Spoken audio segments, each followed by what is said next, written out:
A paz do Senhor para você, que a paz do Senhor Jesus Cristo esteja na tua vida, esteja contigo em todos os momentos, nas mais diversas situações e circunstâncias do teu viver. Jesus é maravilhoso, é misericordioso e a sua misericórdia nos alcança. Que essa misericórdia esteja na tua vida no dia de hoje, ao ser alcançado por essa palavra libertadora, restauradora e transformadora, que era a palavra do Senhor, a palavra do nosso e amado Deus. Graças a Deus estamos mais uma vez aqui para cultuar o nome daquele que vive e reina para todo sempre, o Senhor Jesus, que vive em nossas vidas, que vive em nosso ser, e estar aqui nesse momento para receber o nosso culto. Você não estar aqui assistindo o culto, você não veio assistir o culto, você veio cultuar o Senhor. Então, enquanto você está observando a mensagem que está sendo ministrada, você vai glorificando a Deus, exaltando pela palavra que está sendo pronunciada, proferida e proclamada. Porque a pessoa é apenas um instrumento do Senhor, mas o que sai pela boca é a palavra de Deus. E a palavra de Deus, ela tem força, ela tem poder, ela desfaz as armadilhas da mente, onde o inimigo muitas vezes lança setas, dardos inflamados na mente das pessoas. É o que diz o salmista, no Salmo 91, e o verso número 5, não te assustarás do terror noturno, nem da seta que voa de dia, dos dardos inflamados do maligno, nem da seta que voa de dia, diz outras interpretações, outras versões. Então, olha, eu e você somos chamados a cada dia blindarmos a nossa mente com a palavra. Lermos, folhearmos, meditarmos nas páginas das Sagradas Escrituras, implementando, implantando dentro de nós essa palavra de vida, de força, de fé, de esperança. Louvado seja o nome do Senhor. Então, louvado seja Deus pela tua vida, que estará aí a observar, a cultuar o nome do Senhor, bem como cada um que estará aqui presente, os que acompanham também via redes sociais, que a bênção de Deus esteja continuamente no teu viver, na tua jornada, na tua trajetória e na tua caminhada. Hoje vamos aqui nesse momento fazer menção do texto sagrado, da palavra do Senhor. Abra aí a sua palavra, as Sagradas Escrituras, o Evangelho de Mateus, uma passagem muito conhecida, que Deus vai falar conosco profundamente neste momento, de forma rápida, sucinta, mais profunda, no sentido de adentrar o nosso espírito, a nossa alma, e proporcionar transformações, mudança de mentalidade. Olha aí, Mateus capítulo 28, versículo 20. Uma passagem muito conhecida que diz o seguinte: olha, você que está aí folheando aí nas páginas da palavra, vamos aguardar enquanto você localiza aí, bem fácil a localização. Encerrou o Antigo Testamento e já inicia o Novo Testamento no primeiro livro, que é o livro de Mateus, capítulo 28, versículo de número 20, Evangelho de Mateus, capítulo 28, versículo de número 20, uma palavra da parte do Senhor aos nossos corações, às nossas vidas, para nos trazer aí uma reflexão acerca de como nós estamos dentro do que o Senhor quer para cada um de nós, do que Ele propõe para as nossas vidas. Evangelho de Mateus, capítulo 28, versículo 20, diz o seguinte: ensinando-as a guardar todas as coisas que eu vos tenho ordenado, mandado, e eis que estou convosco todos os dias até a consumação dos séculos. Louvado seja Deus. A gente observa nesse texto sagrado uma promessa que o Senhor faz, aqui na parte final do versículo. Ele diz: ensinando-os a guardar todas as coisas que eu vos tenho ordenado, e eis que estou convosco, quando? Todos os dias, até a consumação dos séculos.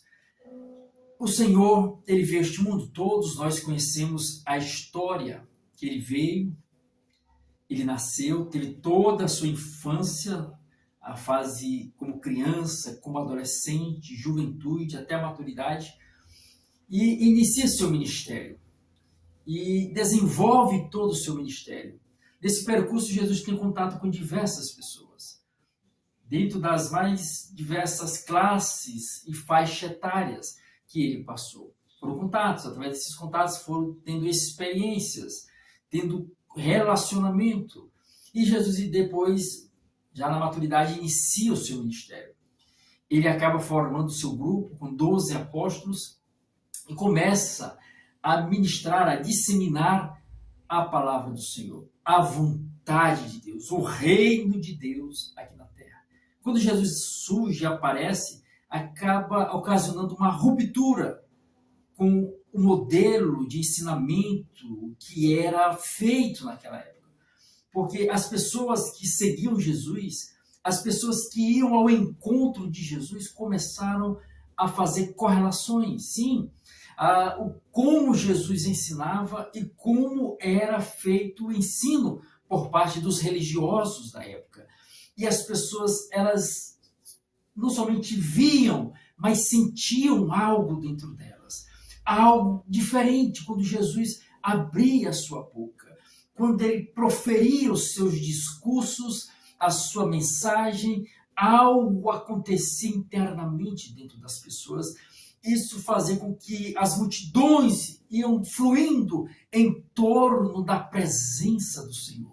Multidões e multidões se aproximavam dele. É certo que também existiam aqueles dentro da multidão que tinham os mais diversos interesses. Alguns tinham um interesse político, que Jesus criasse uma revolução contra o sistema que imperava e que dominava Israel, que era o sistema romano.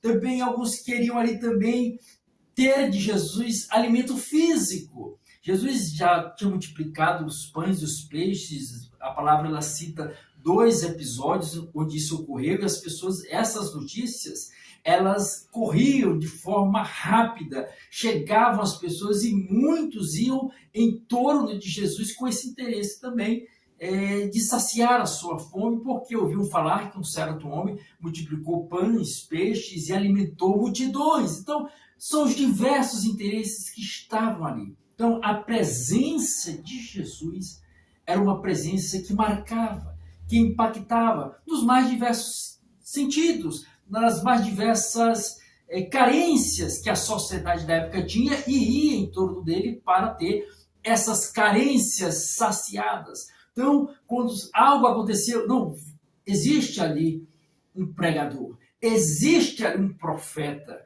existe alguém ali que está arrastando multidões, que ele pode fazer isso, ele pode fazer aquilo. Então, a presença de Jesus era importantíssima.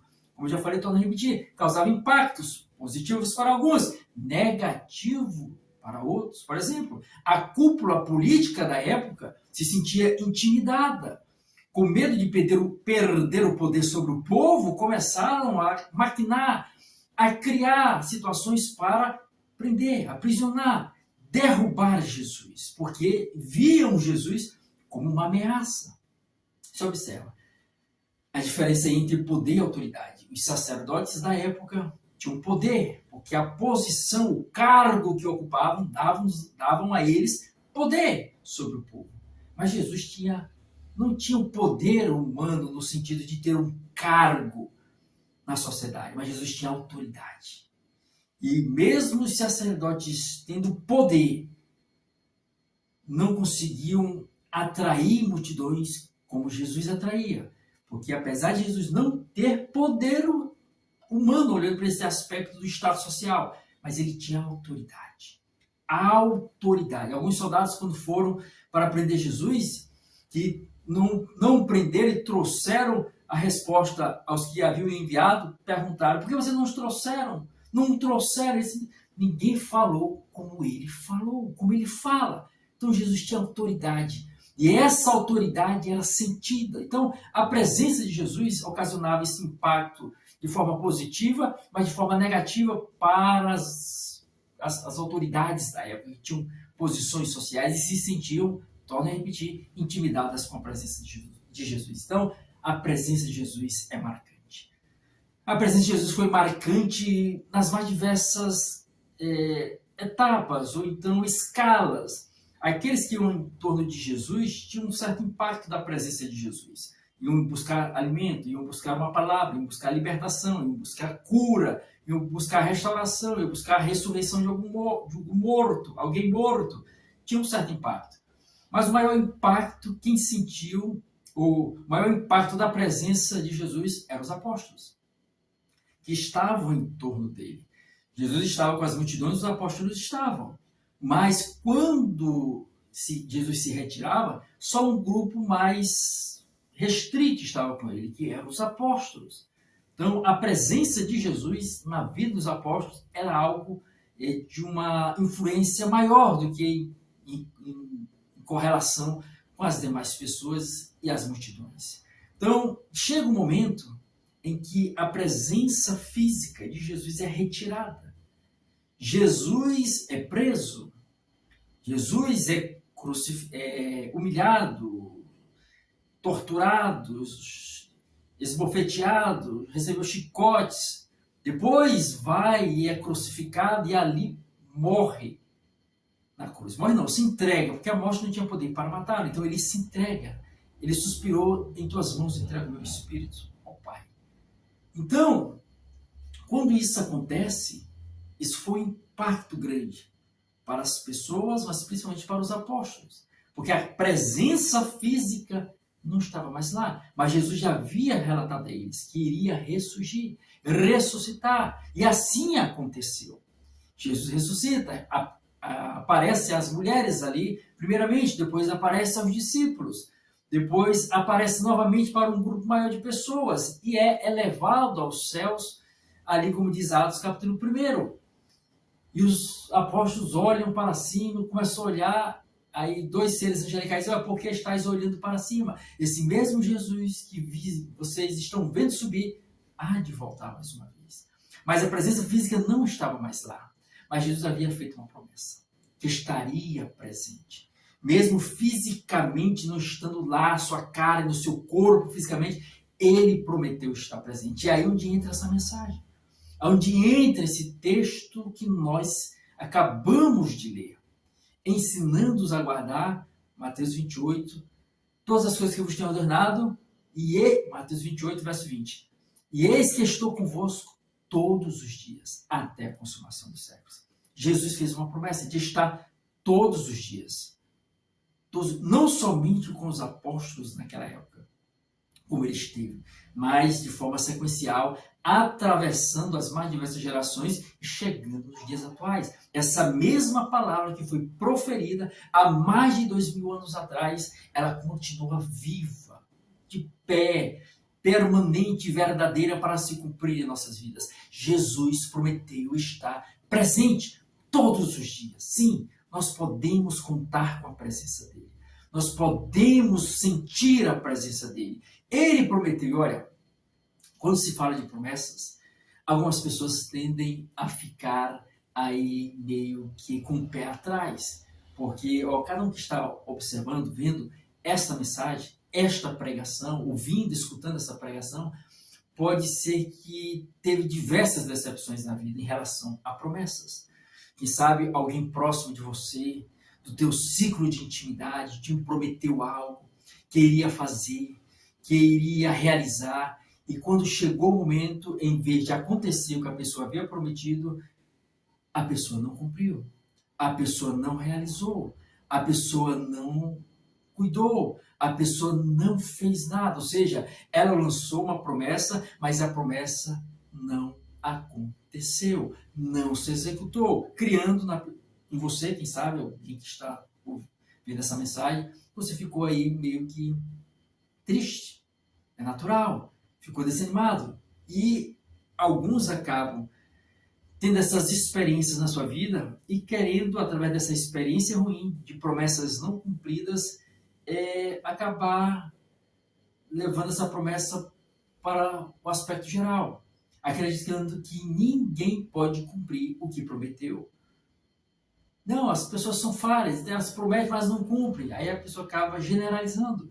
E generalizam até o ponto de abarcar o próprio Deus, o próprio Cristo, o Espírito Santo, dizendo que também Jesus não cumpre as suas promessas, não. Por isso a palavra, ela diz em diversas passagens que ele cumpre o que ele fala. Olha o que ele diz lá em Isaías 40, versículo 8. Isaías 40, versículo 8. Seca-se a erva e cai a sua flor, mas a palavra do Senhor permanece eternamente. Então, o que o Senhor prometeu, ele vai cumprir. E ele ainda fala mais, fazendo essa distinção, distinguindo ele em relação ao ser humano. O ser humano é tendente a falhas, mas o Senhor, Deus, Jesus Cristo, o Espírito Santo, não falha nas suas promessas. E olha como ele faz essa correlação com o ser humano. Lá o escritor da carta do livro de Números, no Antigo Testamento, capítulo 23, versículo 19, ele diz o seguinte, olha, Deus não é homem para que minta, nem filho do homem para que se arrependa. Havendo prometido ele não fará, ou tendo falado não o cumprirá. Números, capítulo 23, versículo 19. Então, o Senhor não é homem para mentir. Ele não é homem para prometer e não cumprir. Se ele prometeu, ele vai fazer. Se ele falou, ele vai realizar. Ele não se arrepende. Ele cumpre o que ele prometeu. E se ele prometeu estar presente, ele está presente sim em nossas vidas. Ele se faz presente sim em nossa jornada. Ele marca com a sua presença sim em nossa trajetória, em nossa vida. Nos iluminando, esclarecendo as nossas vidas, nos dando direção, nos dando direcionamento, nos abraçando, nos envolvendo, nos fortificando, nos libertando, nos livrando, nos fortalecendo e grandes maravilhas em nossa vida promovendo. Ele faz, ele realiza, ele permanece, ele é presente e continua presente em nossas vidas. Eu poderia aqui citar diversas passagens das Sagradas Escrituras de inúmeros episódios em que o Senhor se fez presente. Nos momentos bons e nos momentos ruins. Porque, olha, no momento bom, no momento agradável, no momento de conquistas, de realizações, no momento de êxtase, de prosperidade, é fácil as pessoas estarem presentes. É fácil contar com o número de pessoas. Mas quando bate a crise, quando bate a tristeza, quando bate ali a falência, a falta de recursos, quando a pessoa está no chão, aí as amizades fogem. As amizades viram as costas. Bom, é certo que tem as suas exceções, mas na grande maioria viram as costas. Mas o Senhor não. Ele promete estar conosco nos momentos bons, mas também dos momentos ruins. Isso me faz lembrar de uma passagem lá acerca de José no Egito. José no Egito. José, filho de Jacó, tinha ali os seus irmãos. E os irmãos tinham ciúme, tinham inveja do contato, da relação de seu pai Jacó para com José. Era diferenciado. E eles criaram dentro de si o ciúme, uma inveja a ponto de pegarem José, vender o mesmo próprio irmão para ser escravo. E assim aconteceu. Venderam José para ser escravo e mentiram para o pai, dizendo que ele havia sido despedaçado por algum animal feroz. O pai ficou anos e anos com aquela dor no peito, sem não ver mais o rosto do filho, a quem amava, e com aquela situação, quem sabe, de culpa, de ter deixado ele partir e ser devorado por um animal ali que aniquilou com ele, conforme o relato dos irmãos. Então, olha esse peso na consciência desse pai, durante muito tempo. E assim, sendo que era mentira, os irmãos haviam vendido ele como escravo. E depois, José acabou parando no Egito. Né? Está lá em Gênesis capítulo 37, vai falar de José sendo vendido pelos irmãos. Mas ali, José havia sido ensinado pelo seu pai acerca do Deus de seu pai, do Deus de seu avô, do Deus do seu bisavô, Abraão, Isaac e Jacó. Isaac era avô de José e Abraão, seu bisavô. Então, ele foi ensinado. Os relatos que eram passados de pai para filho foram passados para José e seus irmãos. Do que Deus fez na vida de Abraão, da sua esposa que não poderia gerar e começou a gerar, da sua própria mãe que não poderia gerar e acabou gerando ele e o seu irmão Benjamim. Olha aí, ele viu diversos relatos de Isaac também, do seu avô. Então são histórias que foram sendo cravadas e gravadas no seu entendimento, gerando na criança, no adolescente, fé de que existe um Deus que está presente em todos os momentos. Para dar, para conceder, para abençoar, para levantar, para erguer, para curar. José observou isso aí. Agora se encontrava ele sendo escravo no Egito. Olha agora o conflito na sua mente, do adversário colocando dúvidas na sua mente. Cadê o teu Deus? Cadê o Deus dos teus pais? Onde ele está? Você está aí jogado às traças, jogado na prisão, porque ele se tornou escravo, acabou sendo ali escravo de Potifar. A mulher de Potifar acabou levantando ali uma falsa acusação contra ele, que o levou à prisão. Então, depois de ser escravo, se tornou prisioneiro, um encarcerado, condenado de forma injusta, de forma ilegal, por uma acusação falsa, porque a mulher de Potifar queria deitar-se com ele, e ele, mesmo naquela situação de escravo, não desonrou a Deus, porque o ensinamento que estava na sua alma, no seu espírito, na sua mente, de que Deus estava com ele, de que Deus era presente, o fez resistir àquela situação e cascar fora. A mulher indignada, não conseguiu obter, executar o plano que queria, acabou levantando essa acusação para maltratar José. Mas ele foi fiel. José poderia ter reclamado de Deus, murmurado contra Deus, praguejado contra Deus. Senhor, onde estás? Me abandonou, mas ele tinha certeza que Deus estava com ele. Mesmo naquela situação. Mesmo naquela angústia, ele tinha essa certeza do seu coração. É certo que os pensamentos começaram a vir. As investidas, as setas, os dardos inflamados do inimigo começaram a bombardear a sua mente. Mas ele estava blindado, porque havia sido ensinado. É o que diz o grande rei Salomão em Provérbios 22, versículo 6. Olha esse ensinamento que Salomão diz.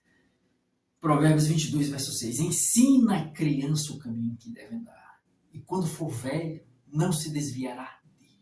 Estará focado, firmado, fincado na rocha, na esperança, na confiança do Senhor, de que Ele é presente e Ele marca a presença em todos os momentos. Nos momentos bons e nos momentos ruins, nos momentos agradáveis e nos momentos desagradáveis. Ele se faz presente e não ausente.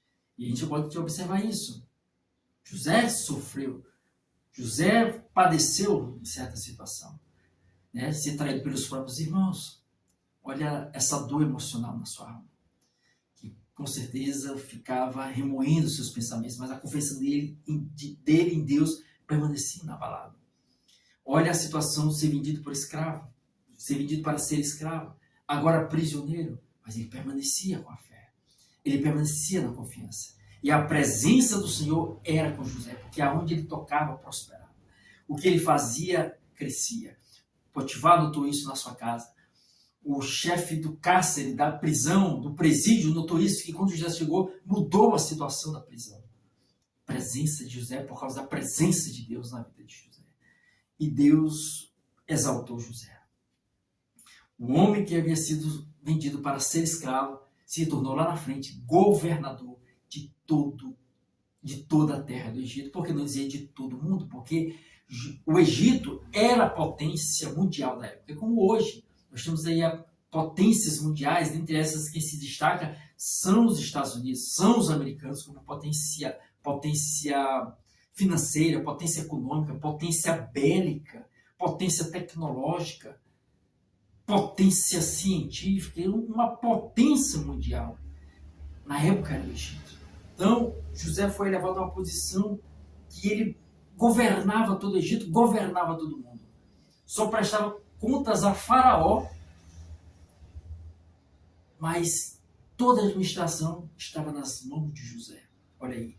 Ele estava lá no pó, nas cinzas, na humilhação, mas Deus o levou à exaltação, mostrando que ele se faz presente em todos os momentos da nossa vida, em todas as fases da nossa vida, nas mais diversas circunstâncias da nossa vida, o Senhor se faz presente. Então, da mesma forma que aconteceu com José, dentre outros personagens que eu poderia citar, aconteceu na vida dos discípulos e acontece nas nossas vidas. Olha, firme no seu coração essa certeza, que a palavra diz. Jesus está presente conosco todos os dias, até se findar o momento, o tempo aqui na terra. Porque o Senhor fez uma promessa, que vai voltar, vai regressar, vai buscar aqueles que estejam fazendo a sua vontade. Mas enquanto isso não acontecer, porque duas situações podem ocorrer: a volta, o regresso de Jesus, ou a morte pode bater a porta primeiramente. Mas até que uma dessas aconteça, o Senhor se faz presente. O Senhor é presente, não ausente. Tenha essa certeza. É só chamar por Ele. É clamar por Ele, é rogar por Ele, é buscar a Ele, é acreditar nele e na sua palavra que é fiel e verdadeira. Ele se faz presente. Chame por Ele. Ele nos diz lá no Evangelho de Mateus, eu citei aqui Mateus 28, 20. Agora Mateus 18, 20 vai dizer o seguinte: porque onde estiverem 2 ou 3 reunidos em meu nome, ali eu estou no meio deles. Nós somos mais do que 2 pessoas. Então a presença do Senhor é real aqui. É real aqui em nosso meio. Então, se você está passando por uma situação difícil, complicada, quem sabe viraram as costas para você, disseram não para você, não deram bola para você, não te estenderam ali uma mão amiga para te ajudar, o Senhor, Ele estende as mãos e Ele está presente. Ele é presente em todos os momentos. E o salmista, ele vai nos relatar isso lá. Olha o que o salmista diz no Salmo 27, verso 10. Ainda que meu pai e minha mãe me abandonem, o Senhor me acolherá. Olha a certeza do salmista, a confiança que ele tinha, que o Senhor não abandona, não despreza, não vira as costas. Pelo contrário, Ele levanta, Ele abençoa. Ele se faz presente para mudar situações, transformar realidades e trazer vida. E vida esplêndida e abundante na vida daqueles que acreditam e confiam nele. Devemos acreditar no Senhor. Devemos ter fé nele, esperança. É certo que as situações da vida que porventura venhamos a passar tentar roubar de cada um de nós a esperança, a confiança, a certeza de que o Senhor está presente. É o inimigo bombardeando a mente. Por isso a necessidade de lermos e meditarmos todos os dias nas Sagradas Escrituras para termos a nossa mente aqui, ó, forte, fortalecida, blindada contra essas investidas do mal que tentam usurpar, tentam arrancar a nossa confiança na presença de Deus.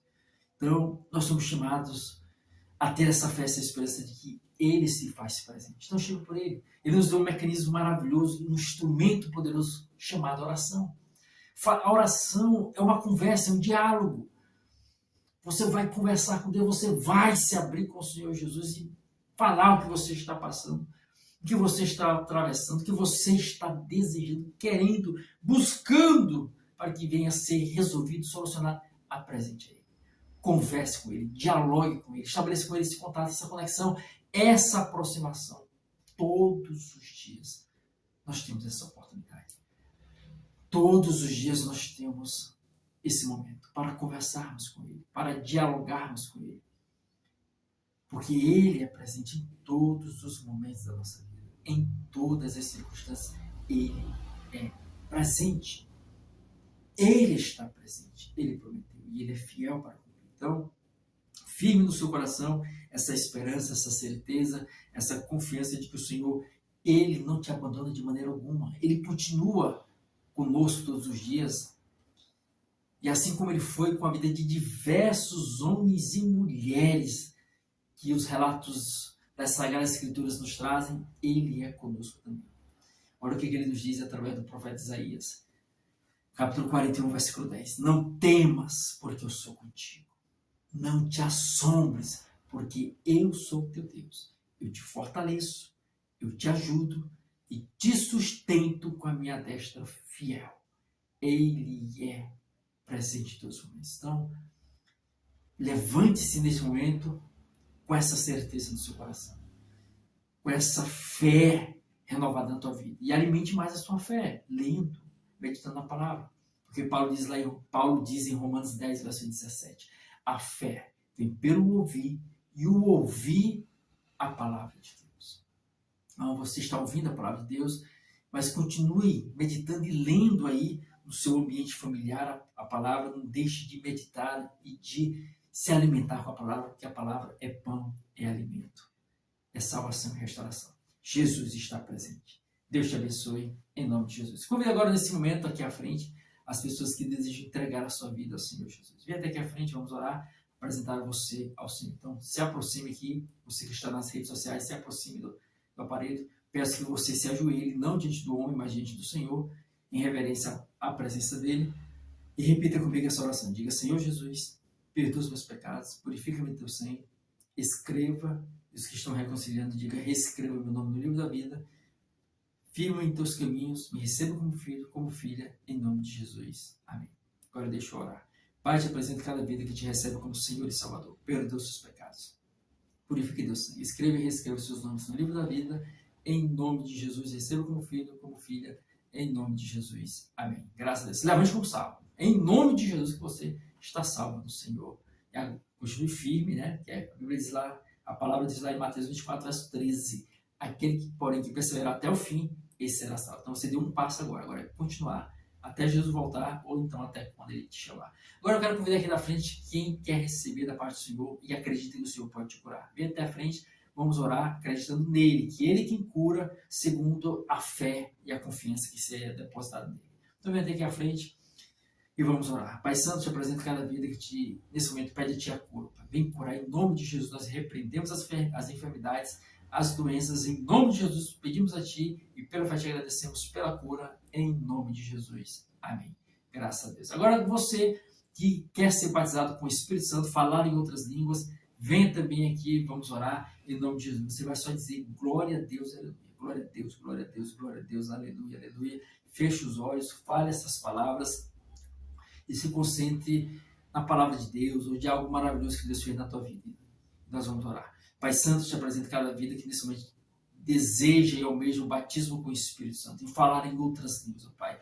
Vem agora trazer este revestimento de poder para que possam, Pai, ser batizado com o Espírito Santo para levar e pregar a Tua palavra aos perdidos, em nome de Jesus. Amém.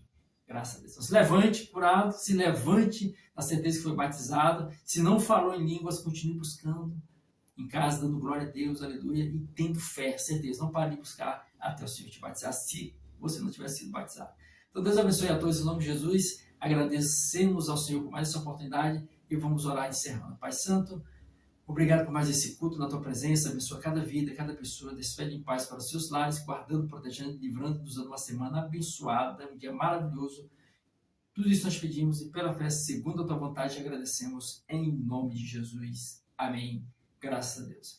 Você é uma bênção. Jesus é esperança para você. E lembre-se, Jesus voltará. Prepare-te.